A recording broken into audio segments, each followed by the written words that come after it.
Dustin Poirier is confident he will finish Conor McGregor again on July 10th. In the main event of UFC 264, Poirier and McGregor are set for their trilogy bout in what will be a highly anticipated fight. They first met back in 2014 at featherweight, with McGregor winning by KO. They then had their rematch in January and Poirier exacted his revenge with a second-round knockout. Now, ahead of the trilogy in July, Poirier is confident he will be able to finish McGregor. However, he is expecting a tough fight like always.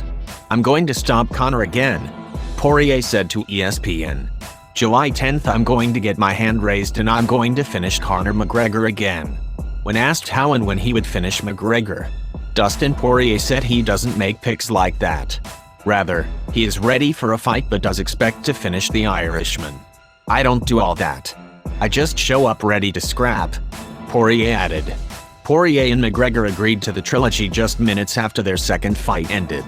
However, it was on rocky grounds after Poirier revealed McGregor did not donate to his charity as promised. The Irishman then said the fight was off, but cooler heads prevailed as they will now fight in front of a sold-out crowd in Las Vegas at the T-Mobile Arena.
What did you see from her that made you think that this was an opening for you going into the fight? I don't know, I just kept seeing it in my head and something that I would land in practice. And it's one of those things where there's like multiple calculations going on all at once, and to put it into just this is the one thing that I seen. There's so many things that I see just by her movement. I mean, even just the way she kind of moves out of the way, like she does that little like weird hip thing, like that Sanchai does. And I mean, yeah, I just like all of her tendencies I study. I don't know her, but I do know, I think a lot about her, or I feel like my calculations were pretty spot on. They're all theories, right? And then you go into the fight and you test them out. And I was right. Francis Ngannou again, but this time we'll do it in a more dramatic fashion. He said, "It's gonna be a fun fight. We both learned a lot from that. We both improved since that fight, so it's gonna have to be a fun fight," Lewis said to ESPN. "Too many rounds are gonna be involved in this fight. It's gonna be 5 rounds, so it's not gonna be 5 rounds of snooze fest. It's gonna be 5 rounds of swinging and banging. So it's gonna be interesting to see. I'm excited for it. I will say the first exchange. I'll knock him out in the first exchange. I almost knocked out Curtis in the first exchange, too, but he got on that bike and he took off running," Lewis continued. "I feel that in my heart, especially if he comes out the way he's been coming out to all his other guys, especially the way he came out against Rozenstruik. If he tries to come out and fight me the same way, then I'll knock him out for sure." To finish a guy like Jorge Masvidal, who had not been stopped due to strikes since 2008, 50th pro fight. Last time he was finished, strikes or submission, 2009. That was nothing short of remarkable. To do it in the rematch where, Masvidal claimed to know his strengths and how strong he was, very, very impressive in my opinion. And you know what? I'm just going to ignore this question for the next, 50 or so seconds, and I hope no one gets mad at me because I want to give, as the kids say, Kamaru Usman his flowers. I want to tell this man that the days of people calling you snoozman, the days of people saying you're Mr. 30%, the days of people saying that you're not in the discussion with the likes of Pat Miletich and Tyron Woodley are over. This is a remarkable run. This is a run that we don't often see in the sport. 14-0 to start his career in the UFC. Last loss in 2013, 19 straight. I mean, we're talking about almost reaching Anderson Silva-like territory here. So please don't mistake this for me hating on the guy. It has nothing to do with George St. Pierre. This is his moment. He's the #1 pound-for-pound fighter on the planet as far as I'm concerned.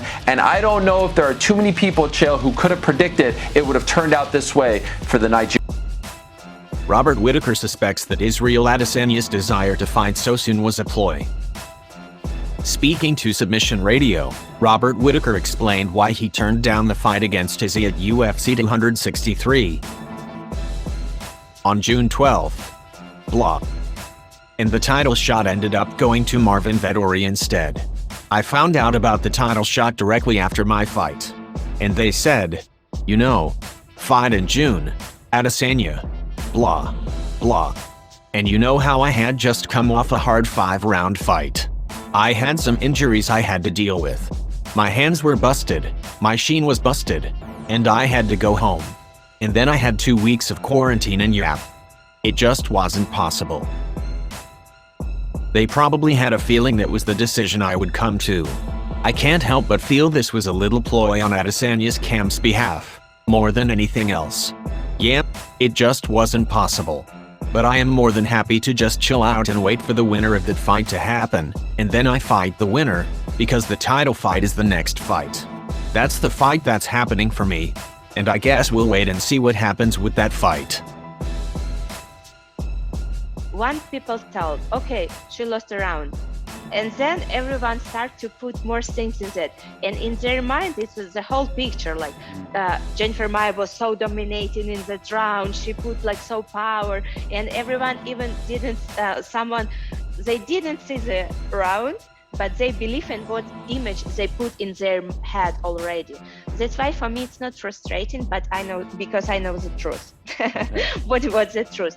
And you know, it's like from other side, it was like, okay, if you really believe in this, it's your truth, but my truth is right one.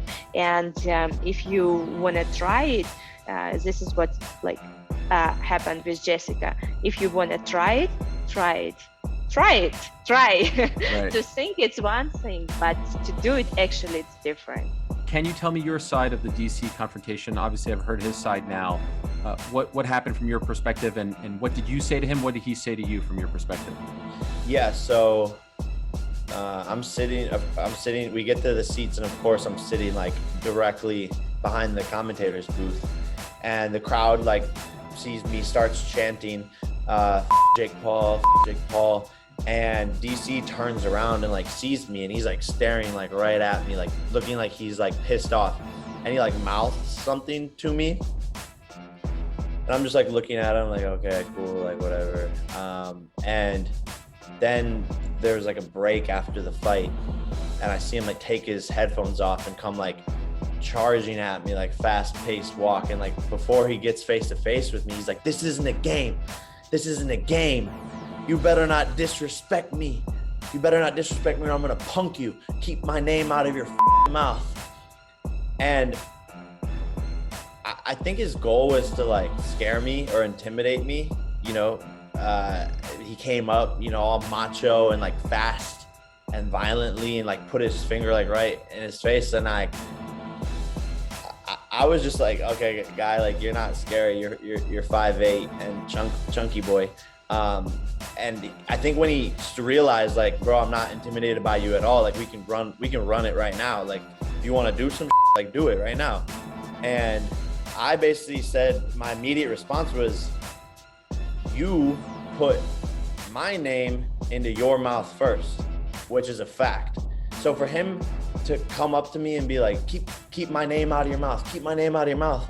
And then for me to be like, bro, you talked about me first, which is very, very true. He, after the Ben Askren press conference, tweeted, Ben is for sure gonna win. I saw the way Jake reacted when he got mushed in the face or something along those lines. That's the first time he talked about me. Then you guys talked about me again on your show multiple times, talked about me the week of the fight, talked about me after the fight. saying, oh, that was embarrassing for Ben, da da da. I forget what else he said, but then I tweeted him like, all right, bro, then you represent the MMA community. Like, let's fight. If you're so big, bad, and tough, and blah blah blah.